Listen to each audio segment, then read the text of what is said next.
Hello Canada, welcome back to another edition of the Canadian Citizen Journal. I'm your host, alias the Guy. Well, all hell is breaking loose. Canada per capita has more anti-Semitic crimes than any other nation in the G20. Now you gotta remember that G20 also includes all of the EU countries. It's getting out of hand. Now, anybody who's been studying what the Liberals have been doing in the last 11 years could see that they were purposefully trying to create fear, hate, and division. Now, I've reported on this lots, and I urge you to check out the True Liberal Party platform, one of my previous videos. We had shots early this morning on the American Embassy, of all places, which, believe it or not, is considered an act of war because the American Embassy building is considered American soil. Thus the diplomatic immunity and blah, blah, blah, and all the rest of the stuff that comes with it. There was also warnings that were coming out 2 days ago.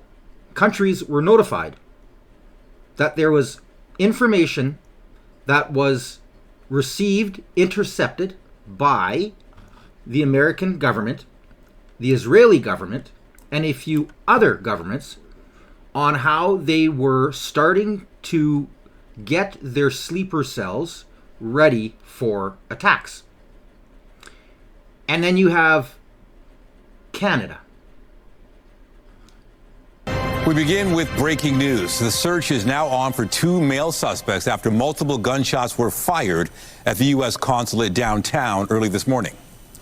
Good afternoon. The shots rang out at the U.S. government building on University Avenue around 5:30 this morning. People were inside the building at the time, but no injuries have been reported. The RCMP also investigating, calling it a national security incident. CTV's Rahim Ladani is outside the consulate this hour, where we just heard from police moments ago. Rahim, what can you tell us? Michelle, Nathan, good afternoon. We continue to get more information about this investigation, and it actually contradicts some of the earlier reports. Right now, there continues to be a heavy police presence on University Avenue. Investigators have now been on scene for nearly 7 hours. As you mentioned, this is a national security incident, and the RCMP official tells us it could escalate to terrorism, depending on the evidence which is gathered in the hours and weeks ahead in the investigation. The first thing I want to show our viewers right now is a picture of the suspect vehicle, which police are looking for. It is a white Honda CR-V. Police say it was traveling along Dundas before turning southbound onto University. Police tell us that then that vehicle stopped in front of the U.S. consulate. Two individuals came out, produced what appears to be a handgun, and fired multiple shots at the U.S. consulate. This happened at 4:30 in the morning. Earlier reports suggested that the shooting took place at 5:30. Police now tell us they believe it happened at 4:30. Investigators have seen footage of two people getting out of the car, taking a handgun and shooting at the building. And then they got back in the car and drove off, continuing southbound on University Avenue. It wasn't until an hour later when an officer was flagged down outside the consulate and notified that there had been a shooting incident, and that's where the time discrepancy comes. This is a heavily fortified building with reinforced glass and walls, and police say there were people inside the consulate at the time of the shooting, but it's possible that they may not have even heard it because of how fortified it is. RCMP say they're now working to understand the motivations behind the shooting and any potential link to the recent shootings at multiple synagogues in Toronto. Here's more from the press conference. I'm not going to let, I got some other stuff I'm going to play from the press conference instead of this verbal diarrhea. You notice how they're covering their trails? Boy, we have no idea why this could be happening. None at all. I urge you to check out my live cast I did a few hours ago, where there are a few different outlets, media, we'll call them ombudsmen, different types of organizations, as well as Travis from CBC testifying. I've got a couple shorts I've already released on independent media, but I want a little bit of a reality check for those that aren't aware of just how bad it is in Canada.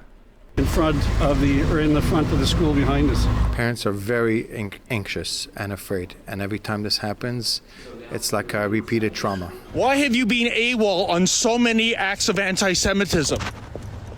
Why did you go to the Middle East? Why aren't the Toronto police arresting people for chanting genocide in the streets, which has been going on for 14 months, sir? You know what? You have to speak to the officers that are dealing with those protests. We do have somebody from the hate crime unit here. Folks, I'm standing outside the Bayas Chaya Mushka Jewish Girls' School. If you can imagine, for the third time, this Jewish girls' school has been shot up, and I'm telling you, it looked like a gangland shooting. Check out the video footage evidence. Speaking of Groundhog Day, guess who clambered out of our little hole today? Yeah, that would be Yara Sachs, Canada's #1 self-hating Jew, the MP for York Centre. She's the one that went over to the Middle East earlier this year to get chummy with Mahmoud Abbas, the pay-for-slay terrorist. Meantime, another news we're following this morning. Police are investigating after shots were fired at a North York synagogue and another that was vandalized. CP24's Courtney Hills joins us live from the Bayview and York Mills area with the very latest on this situation. Good morning, Courtney. Good morning, Jen. And we noticed the vandalism at this synagogue along Bayview as we were driving to the first location. I want to show you now the scene. So we noticed Toronto police walking around this building only a few minutes ago. They just put up some yellow tape. In fact, they arrived here at the same time we did, again, noticing the windows. And you can see the windows are smashed in. I can count at least 3. It looks as though these are bullet holes. But again, that will be a very big part of this investigation. And the question is this connected to the shooting outside of the synagogue last night along Old Colony Road? That one happened just before 11 o'clock. Toronto police confirm there was gunfire toward that synagogue. They are investigating. I went over to that location. Shootings or shootings at synagogues in the GTA overnight. One of these incidents happening in Thornhill, and that's where we find our own Melissa Duggan. Melissa, we got an update earlier on from police, also hearing from the mayor as well from Vaughan. Yeah, plenty of reaction on this one, Andrew, and for good reason. Shots fired at 2 synagogues in the GTA overnight, just about 20 minutes separating those 2 shootings. And this comes on top of a third shooting at a synagogue that happened earlier this week in North York, where I am, as you mentioned, outside of a synagogue in Thornhill. This is where shots were fired at just before midnight, at about 11:50 overnight. I want to show you what we're looking at this situation here right now. We count what looks like at least 6 shots being fired at the front doors of this building. There is police tape out front and a stepped up police presence. And this is what we could expect to see outside of synagogues throughout the region. A number of police services saying that they are stepping up patrols, not only because of the shootings that we've seen just this week alone, but also we heard from police services in the run up to this weekend saying that they were patrolling places of worship more frequently, given the situation in the Mideast right now as fighting continues there.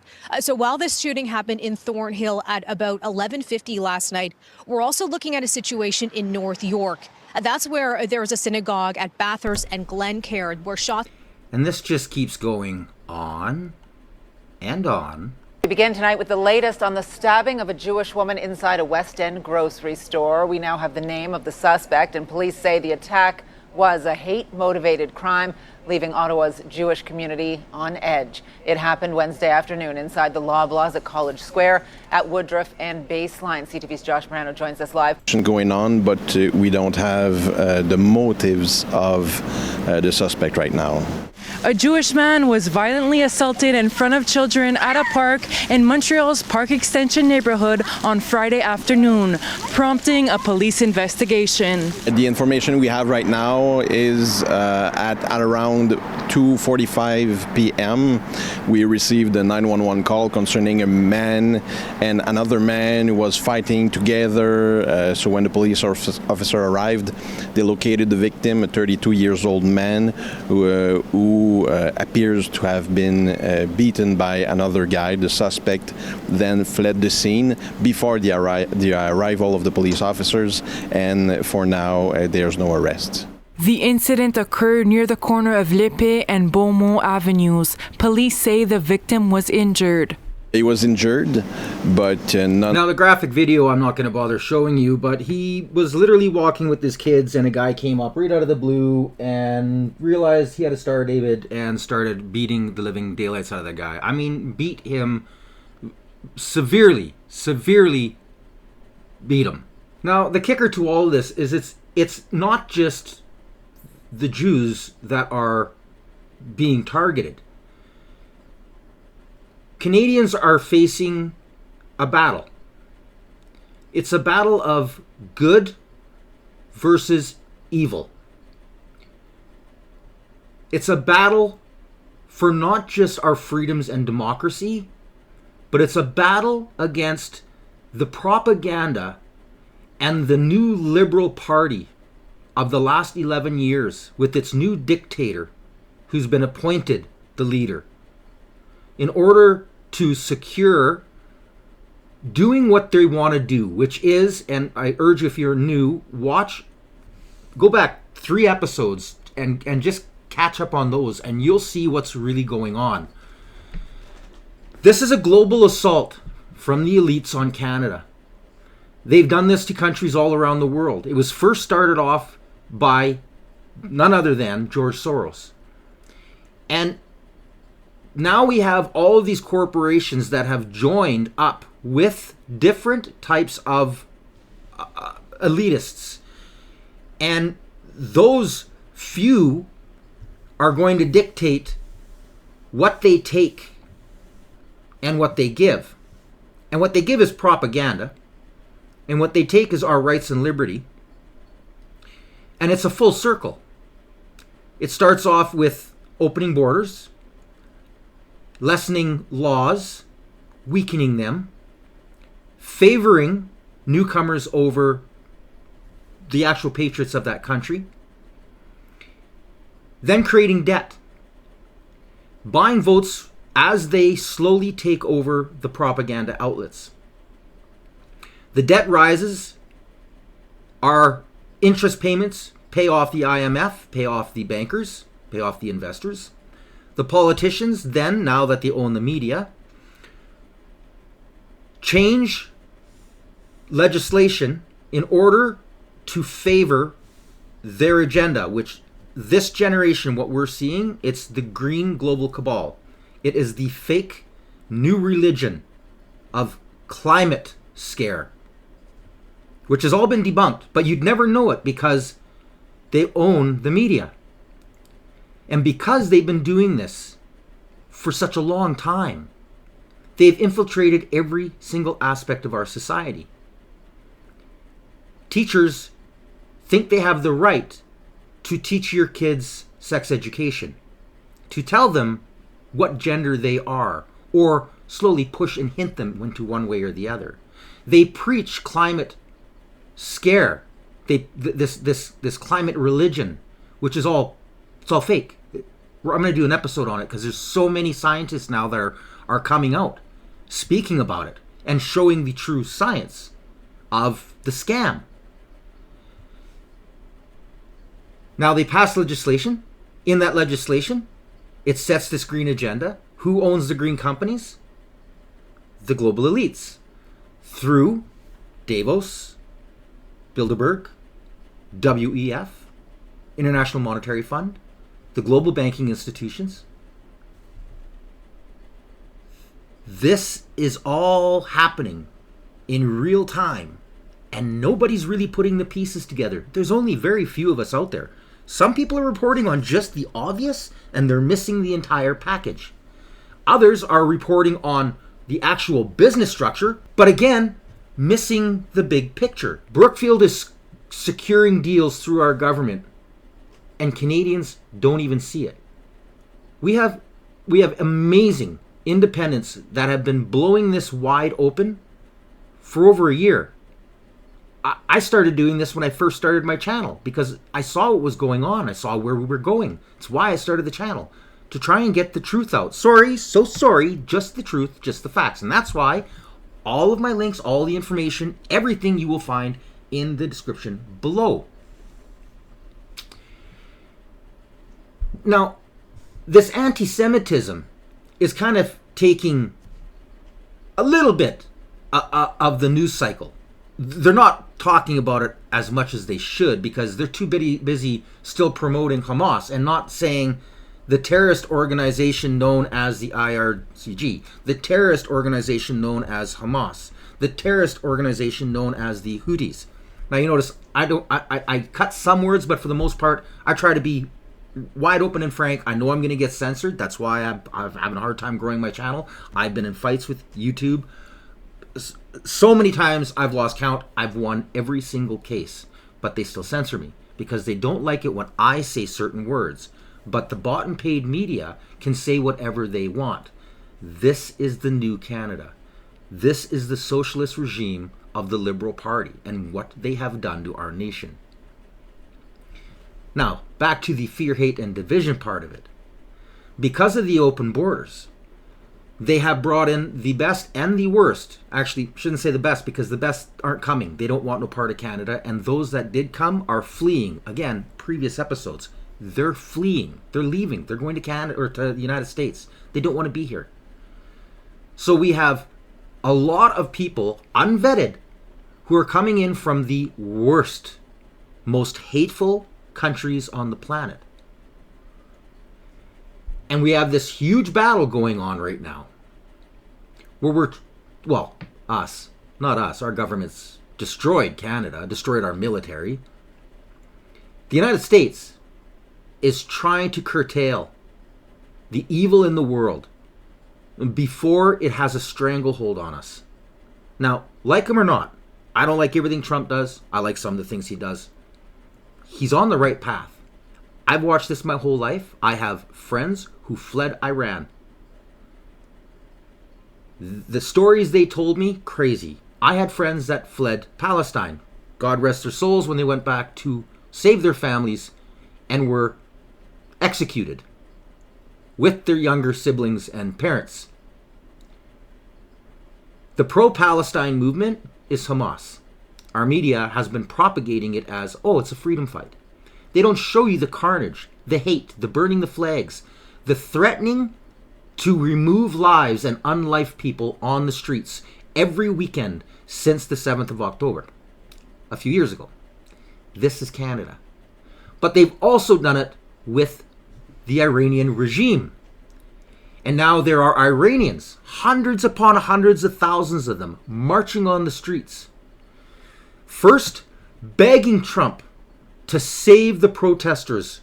Now, the guaranteed minimum amount is $36,000. I have seen reports, and I have friends who have family there who have told me it is well past 70,000 corpses from the protests earlier this year. Trump finally steps in, starts to take out the regime, and now the pro-Palestine, which is Hamas, the terrorist organization, which is the IRGC, and by the way, there's over 700 of them wandering around scaring people, as well as, let's not forget, the Khalistanis. They have brought in the evils of every single part of the globe. They've done this on purpose. This is how you take power and remove people's rights. Let's move on to a few more little things that have happened in the last few weeks.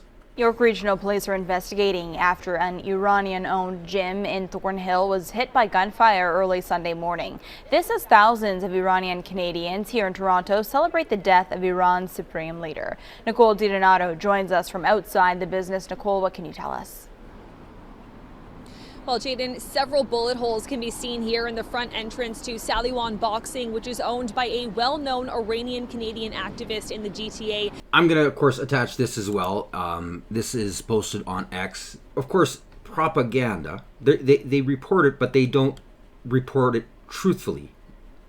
They said several shots. Several shots. A series of terrorist attacks started. They fired 17 shots. I received all of these messages, but you see how they attacked our base? All we were trying to do was to be here to be the voice of the people. He's a huge spokesman on it. I've been following him for quite some time with all of the different protests. He's quite an amazing character, actually. It donates a lot of time to the youth to try and get them off the streets in his gym. And then let's not forget, we also have this one. Now, this is Nancy Gruel. She's 45. She was stabbed to death in her home. The police called her murder an isolated incident. In November, she said an arsonist had even come to her door to intimidate her for speaking out against the Calistini gangs. She told him she doesn't feel safe. This is, I believe, her last video. So my name is Nancy Grewal, and I want to say something to you. So this is video for all white Canadian people, because I always make the video in the Punjabi language, and sometime no, of course they guys don't understand the Punjabi language. So that's why I make this video in English language. The problem is this.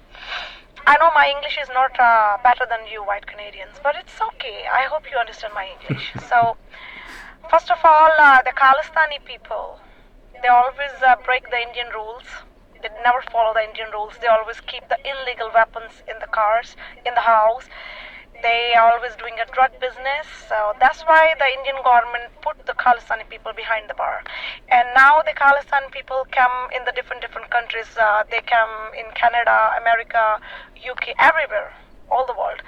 Same happened in the Canada. I'm a Canadian citizen, but I don't feel safe in this country right now, because the Saturday morning, 5:30 a.m., it's 8th of November, the one white Canadian guy came to my home, and he hold a big red color gas gallon full in the gas, and the man spread the gas everywhere on my wooden duck in front of my door, and then after they fire it. So I believe the God saved me, God saved my life. Nothing happened to me, nothing happened to my house. So everything is going good, and I just called the cops, and I know who is this person. His person is belong to Khalistan, and he always sit in the County Road 42 Gurdwara. He always doing this kind of the illegal activities on the people's house. If you raise your voice, the man, he tried to me scared. I feel scared. He tried to me give me a warning. Shut your mouth, don't raise your voice about this topic. So Windsor police know that this man doing this kind of the illegal activities. Just 2 years ago, he tried to shoot in the one Punjabi man, the doctor, on his house, and his youngest brothers have a gas station on the Wyandotte, Paul Autos. So someone shoot over there on the gas station. You can check on the Google, on the social media. And the Windsor police know that, but the police always said to me, we have no proof. But police have so many complaints against this person. He doing these things because he never come in front of the people. He always hire the druggie or criminal people and pay the money. So this man, all family doing illegal activities in Canada. They have this man already charged in a drug case. His son charges illegal weapons. His son always keep the illegal weapons in the car. He tried to throw the weapons in the river, then police catch. So I know the loss of white Canadian people, they don't know what mean by the Khalistan. I'm also belonging to same religion, Sikh. The long beard and turban on the head. I'm belonging in this family, Jat Sikh.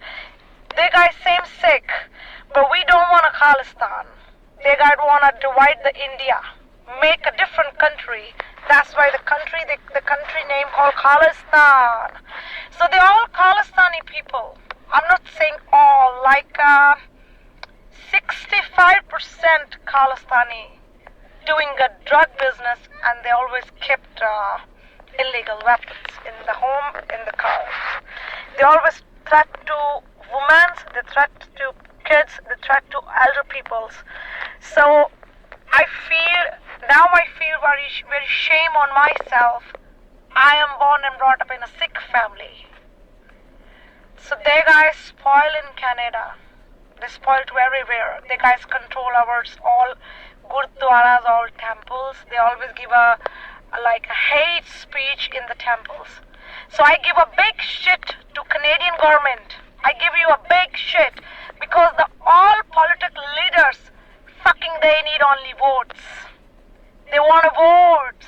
They want to save us seats in the elections. That's why they shut them out. But now the time to take a stand against this Khalistani criminal peoples. She's absolutely correct. And this is something, again, I've been reporting on for over a year. These are extremists. The largest terrorist episode to ever happen was from this organization, the bombing of Flight 182 Air India. This all comes round full circle. You bring in the worst, you weaken the laws. This is the agenda. The good are trying to speak up on the evil, and the voices aren't being heard, and they're being taken out. They're either fleeing to other countries or they're losing their lives fighting the good fight. These are the worst of the worst. And during these protests, they are chanting end of life to these people. They are cheering for a terrorist organization. They are doing things that we already have laws for, and they should be arrested. And they should have been a year ago, 2 years ago. But this is the exact plan that the Liberal Party and the global elites want. Because if they can get enough chaos out there, they can start taking more of your rights away and using propaganda to convince Canadians that we need this. We need to take your rights away in order for us to stop this hate. It's all lies. They don't care about you. They don't care. So they're trying to fast track this C9. This has over 350 different religious organizations across Canada who have wrote an open letter to the Liberal Party telling them that this is illegal. This goes against our Constitution. This goes against our Charter of Rights and Freedoms. This goes against every single thing that it means to be a democratic, free nation. Instead, what does the government do? The government decides, no, we're going to have a vote pretty much stopping any more debate on this bill, and we're going to force it through. So I'm going to attach a petition for you, because this is what dictatorships do. Now, you want to hear the craziest thing? Listen to this wannabe Jew. This is a wannabe Israeli. Listen to him spew the lies that I just truthed. I've heard in response to the Minister of Justice's comments multiple times that enforce the existing law. Enforcing the existing law is one thing. Sending a message to police about what the House of Commons believes that we should be doing about hate crimes and adding additional offences is another. My question, Mr. Speaker, is number one, does the minister have the power to tell the Toronto Police or the Montreal Police or any other municipal police in this country to enforce the law in the way that the minister intends them to enforce it? Do they have to listen to him? And number two, is there not a very clear message being given by the House of Commons and the Parliament of Canada to the police if we adopt the Combating Hate Act? The Honourable Minister of Justice. Now that is 100% pure gaslighting. Let's listen to what a former RCMP officer has to say about this. Correctly, but why are the heads of these organizations so afraid to do it? Like SNC Lavalin affair, for example. Why is the RCMP terrified to press charges or properly investigate people who are obviously on the take, corrupt, committing probably criminal offenses, and we're just told to sort of, oh, nothing to see here, move along? Is like, where's this fear coming from? Is it just they're worried about implications for their career, their bottom line, both? Like, where do you see the disconnect? Well, I've said for a long time the RCMP unfortunately is tied to government, far too tight. There's, they can argue an arm's length relationship, but anybody that follows the news knows I can pull up a picture of the former Prime Minister Trudeau with his arm around the commissioner. We know about the former commissioner and how Bill Blair really was almost, I would say, almost acting as the unofficial commissioner. And now we've seen with the current commissioner, it came out in the press of his Prime Minister Carney and the commissioner with their arm around each other and smiling. Doesn't really give the impression of objectivity. And if you look at a number of the things that have occurred, what happened down on the East Coast with the killing spree that happened down there, I don't think truth has ever fully come out on that, but there was huge amount of mistakes made. And, I hate to say it, but there was a lot of cover up on that. The public inquiry was just a way of, I guess, making it appear that objectivity surfaced. I don't believe it did. Things happen and things go south, and whether you're in the military or in police, you occasionally have things go south. The only way you improve, though, is admit that mistakes were made and deal with how to improve, and not try and brush it aside. And unfortunately, that's what we're doing a lot of right now in this country. For those of you out there that don't know, when the turd invoked the Emergencies Act, he used his minions, the appointed liberal minions of his in the policing agencies, and they sent out letters. I have this firsthand from an officer that I know, asking for the ones that wanted to go to Ottawa and run over innocent old ladies with horses and beat veterans with batons. Nobody wants to talk about this. Now, of course, he won't come on the air. I can't get any evidence per se because it was all done in-house, but I trust him. He's now retired. Early. Why? Because he sees what the police, the RCMP, and the police forces around Canada have become. And I'm going to show you just how bad it really is. Now, this was a video that had came out, I think it was almost 2 years ago. And this is the Muslim police organization, the Proud Muslim Policing Organization. Now, don't get me wrong, I have Muslim friends. But they're the first ones that will tell you that you have to watch out for radical Islam. And it's very easy to see them. It's in the way they talk, it's in the way they act. Let's just take a listen, and then I'll finish off this little bit of a story, and you'll see how bad the policing and RCMP have become in Canada. Everyone's well aware, and that is something that we celebrate in Canada, the freedom of speech. However, when we have somebody labeling a certain group as something they're not, all of a sudden now it becomes, when there's an Islamophobic undertone, if someone is calling a Palestinian rally a Hamas rally, then all of a sudden people start getting afraid. And they think, oh, wow, these are people that support an entity that's been labeled as a terrorist organization. However, the people that are there protesting, they're there for a different cause altogether. So then that becomes active discrimination when you classify an entire group with a group that they don't even identify with. So that's the challenge. And it creates fear, right? It creates fear within different communities. Confusion, fear. And then it creates a divide. That video was actually first sent to me from one of my Muslim friends. He was in shock. It was actually his wife that came across it, showed it to him, and then he had sent it out to a few of us friends of his.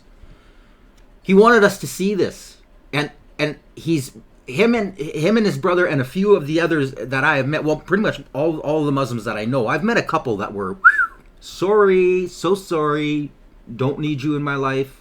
I know exactly what you are. You are radical.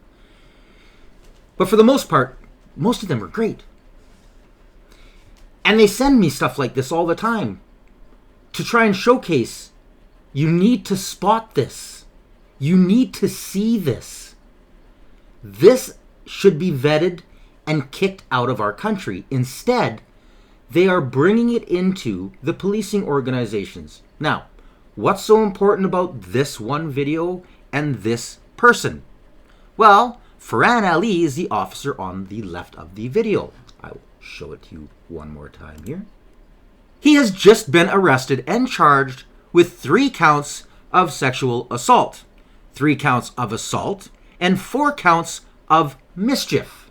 Everything the Liberal Party is doing is gaslighting you, and they're using propaganda. And I urge you, watch the entire live stream I did. The bombshells that were dropped are just, they should really awaken Canada. There shouldn't be a single Liberal voter left in Canada if everybody had a chance to actually watch that. But we get censored. And now with the new C9, they're really hammering us. Today we officially became 1936-ish Germany with their censorship bills, with the anti-Semitic crap, the anti-Persian crap, the hate that we are seeing in our country. That's perpetrated, that's pushed, that's backed, that's promoted by the Liberal Party and their propaganda outlet. And the control that they have in every single aspect of our lives. It's in everything. It's from immigration to border control. It's to the banking institutions, the cartel, the Green New Deal, the IMF, Brookfield. It's trying to divide and destroy every aspect of who we are. Look at the land deal that just went through. They were trying to hide it. The Liberal federal government just gave pretty much the entirety of Vancouver over to a tribe of like 1,400 people. There's already deals that were real estate deals that were going through that people are backing out of. One of them is a huge farm deal. I guess it was a pretty big deal. They're backed out of it. Why would they buy something if they don't have title to it? And the government's saying, oh, no, you don't have title. And there's a lot of different people out there. They're like, oh, no, this is just kind of, they say they can change it. Well, when you get people like Carpe and the rest of these who are, they deal with the constitutional freedoms, they're really good lawyers. And more than just him, like there's oodles of others that have come out. The fact that they give title in that bill, in that deal, that's legalese. That's stone. That gives them the right to charge you rent, take taxes. It also gives the ability for the federal government to now step in and collect more revenue through the monies that the Indigenous will be collecting. And they'll do it through things like fish management, environmental whatever, garbage, forest management. This is why the UN was trying to sucker Canadians into doing this and used people with zero morale, zero heart, who have succumbed to their own self-greed, like Eby, in bringing in Drippa. Now I want to play a small cut, and just listen carefully.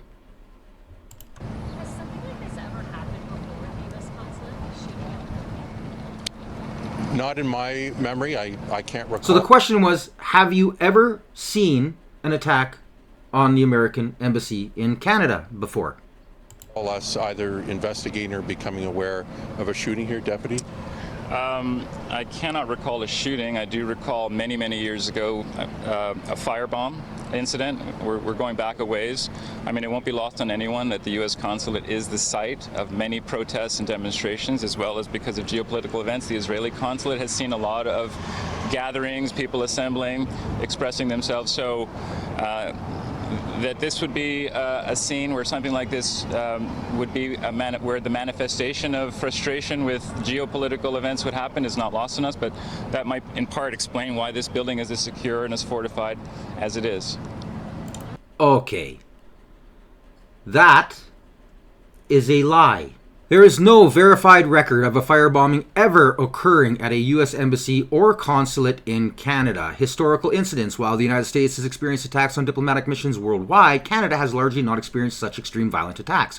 Recent incidents at the U.S. diplomatic missions in Canada, such as a firing of shots at the U.S. consulate in Toronto, involved gunfire rather than incinerated devices, and no injuries were reported. That was the one that just happened.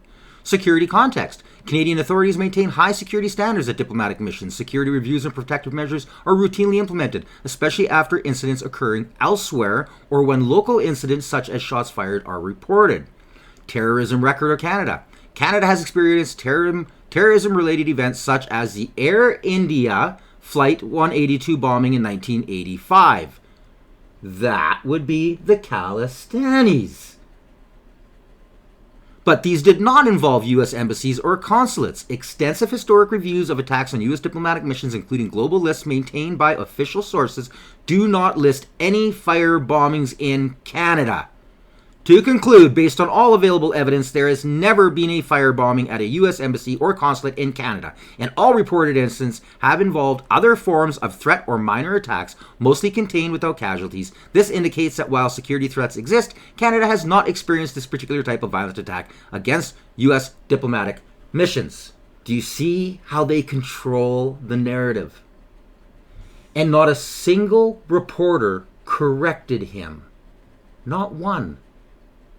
Now, the funniest thing about that is there's been rumors going around that there are lists sent out to not only politicians, but to bankers, people within the top administrative positions, appointed positions from a political party, showing which reporters you can talk to and which ones to avoid.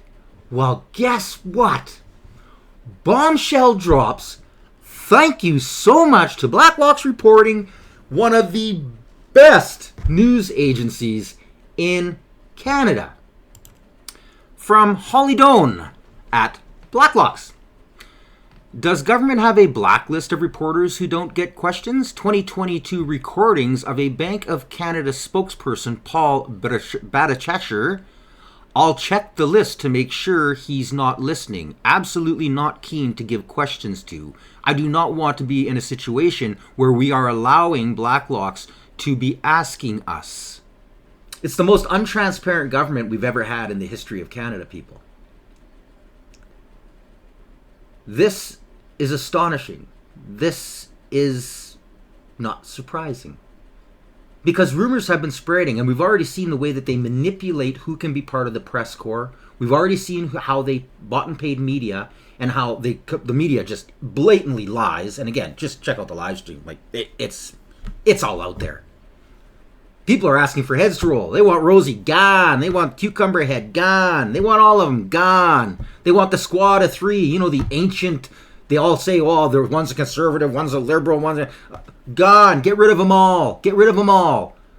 Defund the CBC. Big problems. Now, let's dive a little bit deeper into tying in a few of the earlier episodes I did. And you're going to kind of see the globalist end on what's happening in Canada. Now, you may remember in the previous episode, I was kind of explaining how the businesses that are part of the global elite, well, that and all of the bankers. Now, I had shown how the Finland president was in India right after Carney was there, and he was repeating the same talking lines as Carney on the world order and how we need to band together, all the bullshit, all of the protectionism, with a lot of people out in the audience going, no, no, and a few of them going, like seals. Well, wouldn't you know it? A couple days goes by, and Carney gives them the thank you. What do you mean, Reno? Well, BP Oil, previous episodes, and the Norwegian oil companies, Norway, who pretty much put politicians in power, just secured an oil project out east. Equinor, that would be the Finnish company, and BP may finally go ahead with the Bay du Nord offshore oil mega project off the coast of Newfoundland and Labrador. This offshore field could produce hundreds of millions of barrels of oil over the coming decades, at a time when climate experts are constantly reiterating the urgent need to move away from fossil fuels. Propaganda. Now, it goes on and on and on. In other words, right, it was authorized by former Environment Minister Stephen Guilbeault in 2022 on behalf of the Trudeau government. Ottawa claimed at the time the extraction of combustion of this oil was compatible with Canada's climate goals. After postponing the decision on whether to go ahead with the project in 2023, Equinor and BP announced on Tuesday an agreement to develop the Bay du Nord project would be done. Now, what was happening in all those years? Oh, they were falling in the polls. There was chances of an election being called. They didn't want, their supporters, they're anti-oil. You know, these climate zealots, they didn't want to lose their vote. So they waited until after all the mess and smoke had cleared, and they got their new appointee, the new, the general himself appointed to the head of Canada, and then they fulfill on all their promises. But it just so happens that it all falls in right after what Trump does, and then the Finnish government walking in and trying to back up Carney. And in the meantime, CNRL says it will delay the $8 billion mine expansion until carbon pricing rules are clear. Even small changes to carbon costs or methane standards can materially alter project economics. I've read a couple of these other where I'm actually trying to wait because I heard that he is going to be doing an interview down in the States, which I will definitely get. But from a lot of the little things that I've been reading posted on X, and there's not really proof in the pudding that CNRL has said it, but they pretty much said that there's an attack within the Canadian industry, a takeover, and they're going to have to start to look at other countries to invest their money because they have no control over government policy. In other words, the government is being used to attack the industries that are naturally Canadian in order to put legislation on them to snuff them so that they can come in and pick the bones of these companies. So they need to secure their income. They don't want to lose everything. So they're going to start taking their money elsewhere. Again, previous episodes, people, this is the reality of what's going on. This is the country of Brookfield right now. It's Brookfield and banking. It's all money laundering. It's drugs. It's all tied in. This is how they work. This is the big picture. It's not a conspiracy theory. It's all out there. All the evidence. I post all the links below. And no, you won't be able to see it all in one episode. So if you're a new subscriber, a new viewer, I urge you, check out previous episodes. I don't do the clickbait. So my titles are what they are. Now this is Colonel Watkins. She has an extensive knowledge on understanding through military eyes and friends within the military and others that she's met from studying what governments through the global collusion of banking cartels, the military industrial complex, will do, have done, and are currently doing. I'm going to play a small clip of this. Because Italy, as you articulated before we got started, in the 1990s, it was revealed in 1990 that the Italian government had been complicit in seeding terror cells in their country that committed domestic terrorism against their own people. And they did it dressed up primarily as communists, the Red Brigade. And they did it in order to co-opt their people, to push them to elect more conservative people or grow government or like 9/11 gave the United States the Patriot Act. So every time one of these domestic terrorist events happen, the government increases dramatically in size, overreach, and takes away our freedoms. And so it's a psychological operation through terrorism to control people and populations. Again, I post all the links down below. This is a fabulous interview. This is Rich Does Politics. He's got on some amazing guests, and she dabbles on, because she's so well researched in this, that what she throws out there will shock you. She goes all around the world and has evidence and points to books, scholars, and other information, leaks, FOIs, which Freedom of Information, that link all of this that's been going on for decades, and how they always seem to link back to the banking organizations and the shift through huge global cabals, which are all part of that Bilderberg, right? Davos, WEF. It's the same thing. They don't care about you. The more lives that can be lost for them to get what they want, the better. These people are evil. They're absolutely evil. Now, this is a British podcast. It's called The Daily Express. Listen to this guy talk, Mark Dolan, and replace Keir Starmer, with Mark Carney. Keir Starmer, there's a problem with his character. He's naturally dishonest.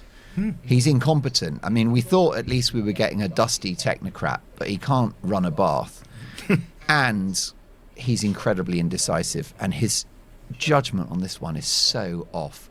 Let's look at America, our number one diplomatic, economic and military ally. There was a small matter of the Second World War when America's support was decisive, and we can't let them use a runway on a UK airbase to take out the most evil regime in the world, and probably the most evil regime since the Third Reich.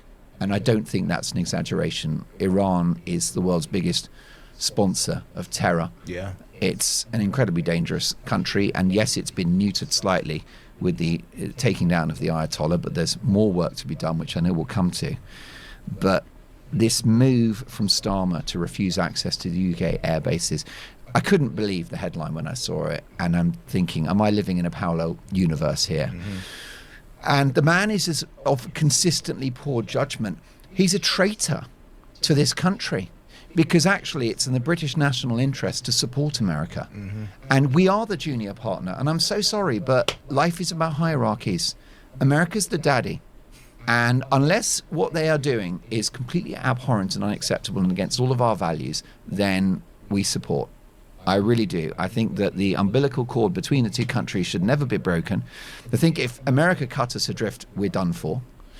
And if I had to choose between the support of the EU, which is a dying economic bloc with no military, and the United States, with notwithstanding its massive debt, is a powerhouse of an economy and the biggest military in the world. I mean, go figure.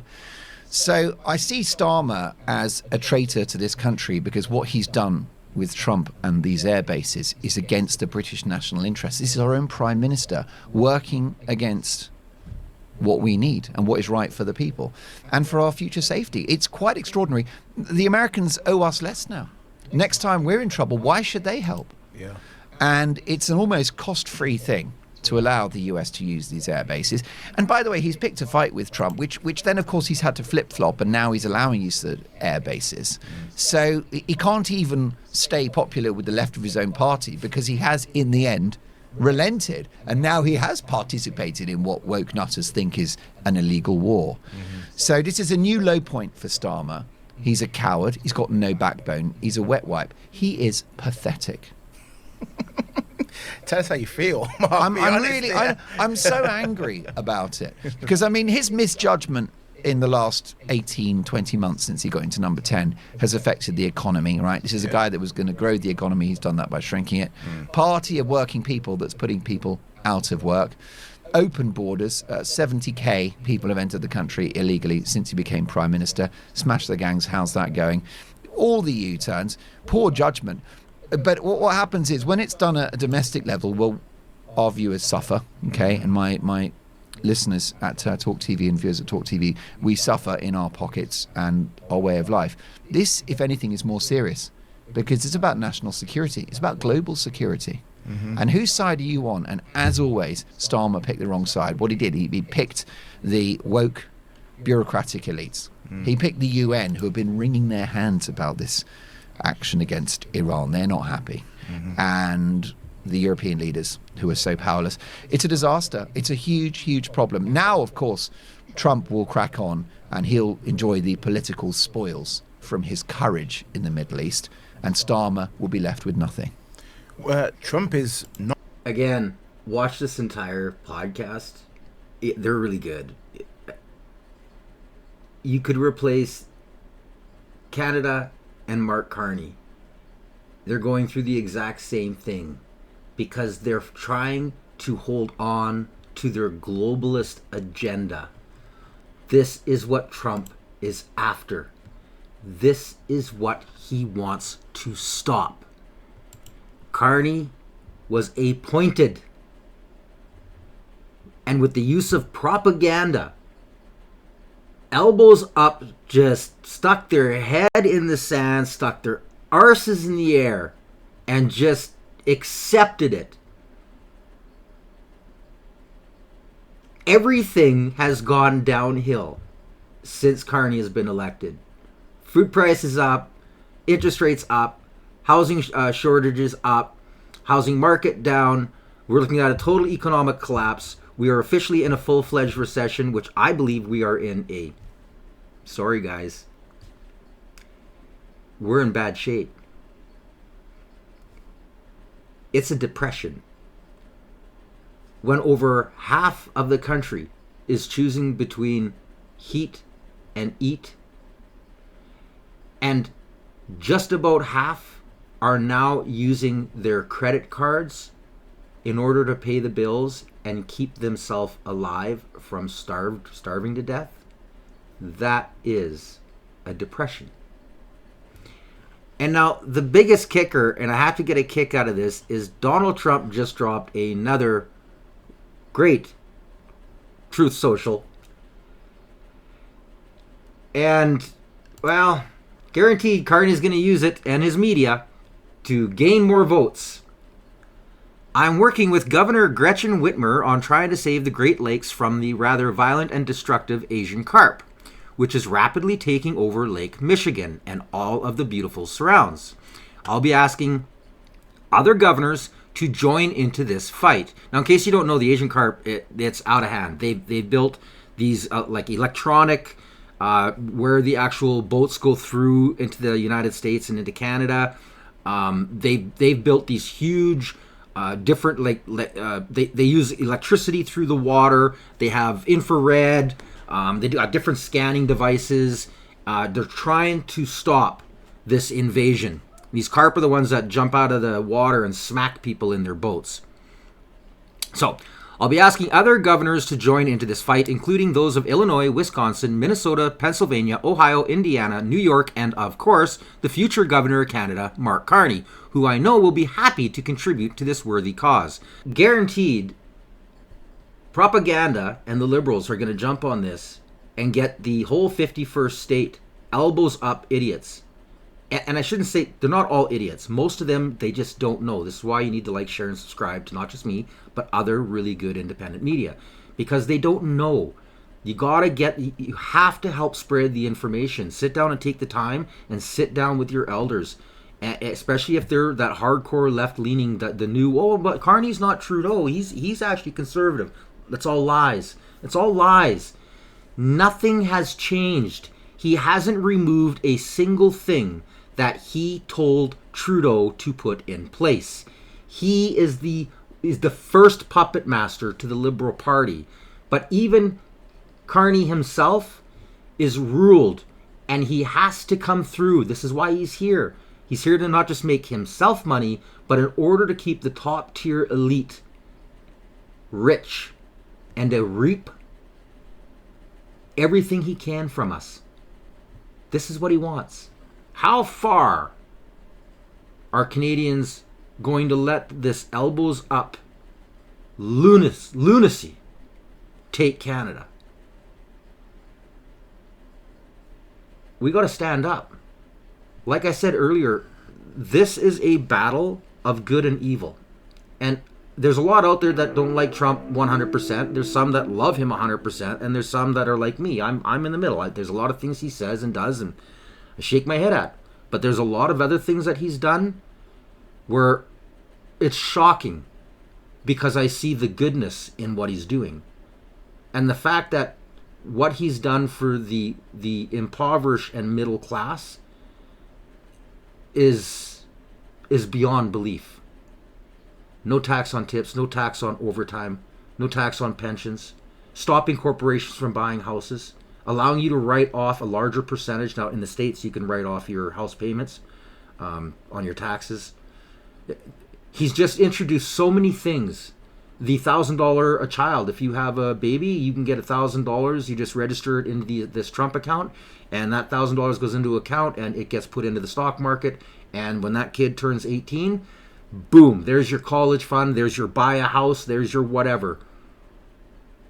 Our government is doing the exact opposite. Our government is ripping us off, spending money like a drunken sailor, destroying every aspect of our once great culture and nation. Yes, multicultural, but culture. We were Canadian nonetheless. We shared the same moral integrity. We may have had different languages. We may have been different colors. We may have had different religious beliefs. But we were Canadian. Now we're a post-national state. There's more anti-Semitic crimes. There's more hate crimes in Canada per capita. There's more Chinese spy agencies in Canada. There is more foreign interference in Canada there than anywhere else in the G20. We're leading in the highest violent crime. We're leading in the highest extortion. 11 and a half years ago was the exact opposite.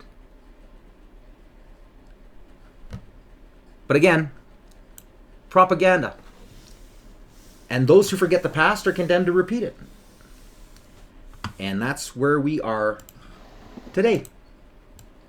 Anyways, you guys, I hope you enjoyed my episode. I post everything in the links.